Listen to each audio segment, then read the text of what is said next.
اعوذ باللہ من الشیطان الرجیم بسم اللہ الرحمن الرحیم۔ آج کا وظیفہ بیماری سے نجات کا وظیفہ ہے۔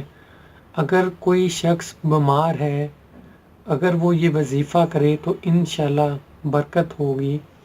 یہ وظیفہ اللہ تعالیٰ کے اسم مبارک سے ہے۔ اللہ تعالیٰ کے ہر نام میں برکت ہوتی ہے، ہر نام میں الگ الگ فضیلت ہے، برکت ہے۔ ہمیں اس سے پورا فائدہ اٹھانا چاہیے، اللہ تعالیٰ کے ناموں کو پکارتے رہنا چاہیے۔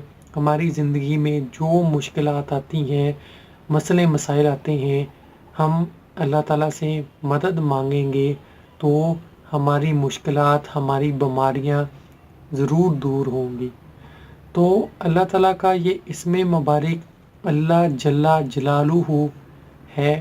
اس اسم کو مریض پر پڑھا جائے، جو شخص بیمار ہے وہ اس اسم کو پڑھے، انشاءاللہ بیماری سے نجات ملے گی۔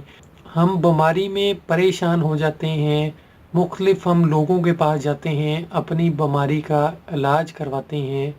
اگر ہم اللہ تعالیٰ سے مانگیں گے، اللہ تعالیٰ سے ہم اپنی شفا کی دعا مانگیں گے تو اللہ تعالیٰ ہی بے شک ہمیں شفا دینے والا ہے۔ اگر ہم کسی انسان کے پاس جاتے ہیں تو جب تک اللہ تعالیٰ نہیں چاہے گا ہم اس بیماری سے نجات نہیں پا سکتے۔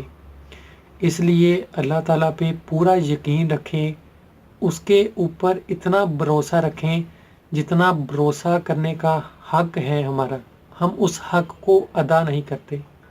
اگر ہم اللہ تعالیٰ پر بھروسے کا اپنا حق ادا کر دیں، اللہ تعالیٰ ہمیں ایسی جگہوں سے رزق دیتا ہے، ایسی جگہوں سے ہمارے مسئلوں کو حل فرماتا ہے کہ ہمیں گمان بھی نہیں ہوتا۔ یہ آسان سا عمل ہے، اسے آپ کسی وقت بھی کر سکتے ہیں، اللہ تعالیٰ کو پکار سکتے ہیں۔ اس کے اندر کوئی بھی آپ پہ پابندی نہیں ہے کہ آپ اسے نہیں پڑھ سکتے یا اس کا ایک خاص وقت ہے۔ اللہ تعالیٰ کو ہر وقت پکاریں۔ بیماری سے شفا کا یہ وظیفہ ہے، بیماری سے نجات کا وظیفہ ہے۔ اس کو ضرور اپنائیں، اللہ تعالیٰ کو یاد کریں، ہمیں دعاؤں میں یاد رکھیے گا۔ خدا حافظ۔